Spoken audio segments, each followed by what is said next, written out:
So you might remember this workbench I built at my rental.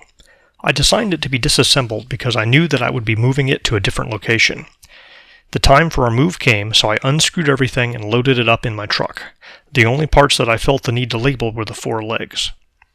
At the far end, I started with the bottom shelf and legs. I started the screws before the shelf was level to make it easier on myself. Then I slid the bottom shelf onto the 4 legs and screwed them on. Next up was the workbench top. I laid it on the 4 legs and screwed it on. In a few places I had to use clamps to hold things flush while putting in the screws. For this workbench, I only used 3 different lengths of screws. Short ones for affixing plywood to the flat side of 2x4, medium ones for affixing plywood to the long side of a 2x4, and long ones for attaching 2x4s together. When affixing the bracing, I pre-started all the screws into the plywood and then matched them up to the pre-existing holes in the frame and shelves.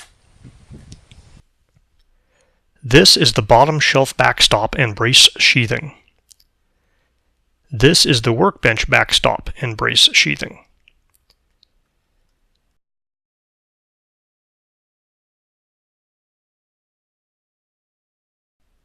I originally made the top shelf match my other lofted storage shelves for the 10-foot ceilings in the rental.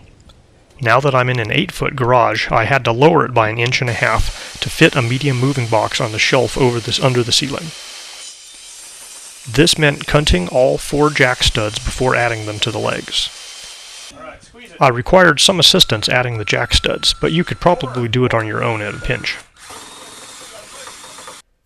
I freehanded the cuts on the top of the support legs with a circular saw, because I didn't want to take everything apart, but if you had a bit more foresight you could chop the legs before assembly.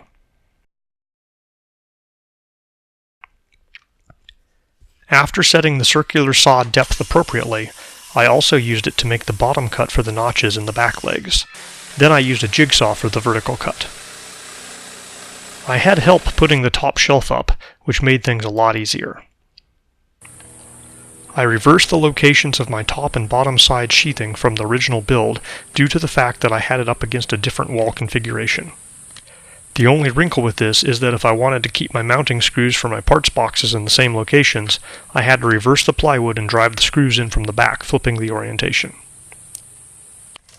So that I didn't have to retrue the frame, I affixed the top piece of plywood to the opposite side while the bottom piece was still attached.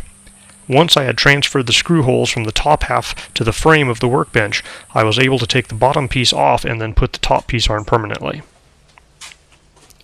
In the same way, because I had lowered the top shelf, I had to transfer the holes in the plywood sheathing on the back to the legs with the drill. I found that using a shop jack to raise one end and pushing on the other end made positioning it quite easy. And here is the final position. You might have noticed that I chopped off the left-hand overhang on the top shelf as part of the disassembly process, because I knew I would be pushing it up against this wall. All in all, moving this workbench to a new location only took 6 hours of work.